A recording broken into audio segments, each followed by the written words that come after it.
Hi guys, this is Connie, back for some more Connie Reads Lawn Boy. We are on Chapter 7, and I hope I'm saying these words right. Overutilization of labor compounded by unpredicted capital growth. That's the title of Chapter 7. It was raining. This was the first day all summer it had rained hard enough to stop work. It was now July, and I had ridden my 10-speed, yes, my old one, though I had bought a new inner tube, over to Arnold's house. Arnold had made the hippie tea that was sweet without sugar, and I sipped it while we dragged out the notebooks. I had left all the paperwork at his house because it would have been too hard to explain to my parents. There were now 5 3-ring binders, and in fact, I knew almost nothing about it myself. It had all been kind of a blur. It's all just too groovy, Arnold said, putting his tea down. Free market industry and capitalism at their best. It's like watching a really good documentary about business. Far out.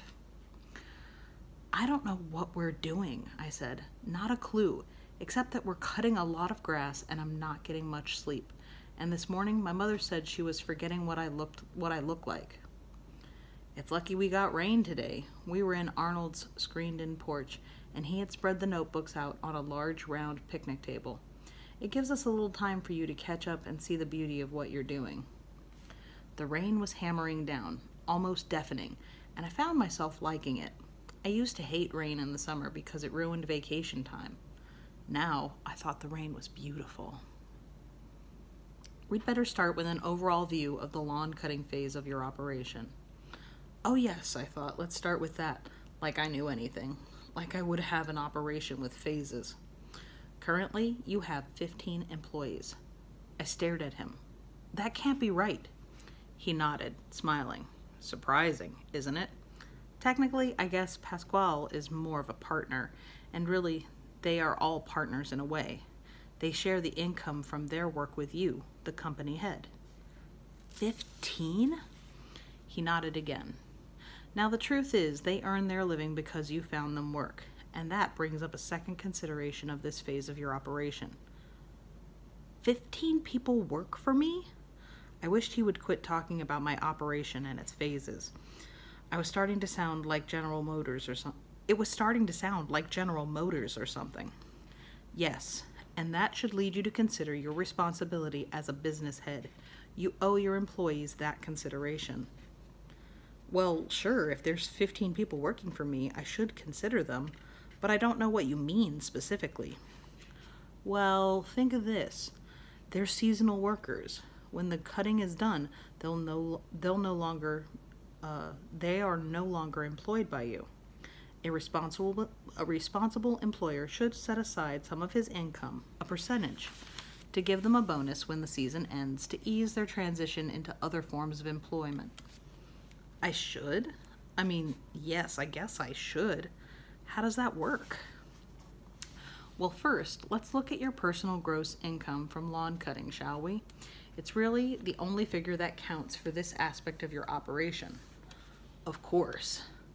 Aspect, I thought. First phases, now aspects of my operation. I'm 12 years old and I have aspects? Well, for reasons we'll cover later, taxes are going to take a hefty bite, and you have some small expenses, gas for your mower oil, that sort of thing. I kept track of those items in this expense notebook. Then there's my fee. I'm taking 5% across the board for this and the market work, just to simplify things rather than work on a sliding scale. All right? Oh my, yes, I thought, let's keep it simple. I felt like I was drowning in aspects and phases. Good, I guess it is. Good, sure, good. So before taxes, my percentage and expenses, you grossed out at just over 8. 8 what? $8,000. $8,000? Yes, of course. Like I said, that's gross. And your net won't be anywhere near that. I think you should perhaps set aside a pretty good chunk for employee relief. Perhaps 20%. At this stage, naturally, that will go up as they earn more. They'll appreciate it when the season ends. I had this sudden memory of when I was 9 years old. Back then, I thought that someday I might be a professional basketball player. This, in spite of the fact that I'm fairly short and can't make a basket to save my soul. But I thought when I was 9 that if I just had the right ball, a true professional ball made by Spalding, I could be good enough to be a professional player when I grew up. The problem was that the ball was expensive. There was no way my parents could spend that kind of money on one measly basketball, and I couldn't find a way to get enough money on my own. So I wound up with a cheap ball, and I thought, no chance at a professional basketball career. How many balls could I buy with $8,000? $8,000. I was only 3 years older now than I had been then. True, it was a big 3 years, but after just 3 years, I could afford all the Spalding basketballs I wanted. I was rich. Rich.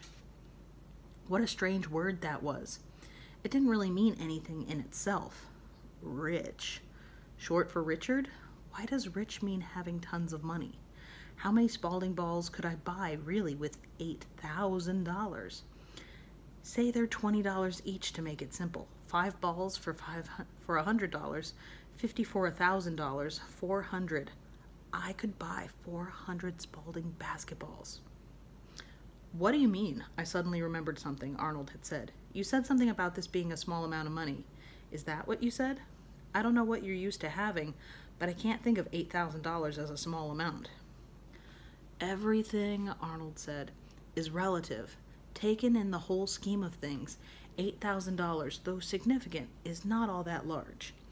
If Bill Gates, who owns Microsoft, for instance, could hold all his wealth in his hands, and he suddenly dropped it, just on the way to the ground, it would make over $40,000 in interest. Huh? I tried to picture that. Look, I understand that I don't have as much as Bill Gates. Still, I'm very satisfied with what I have. I honestly don't know what I would do with more money than that. Seriously? Absolutely. It's more money than I could even think of having. It wasn't that long ago I was wondering where to get enough money to buy an inner tube for my 10-speed. Now I could buy a whole new bike. I could buy a bunch of them. Well then, Arnold shrugged and sighed. We have a bit of a problem. And that's the end of chapter 7. I think it's just getting ready to get good. Be careful with that and enjoy. Please and thank you, and I will see you for the next chapter installment. Have a great one. Bye.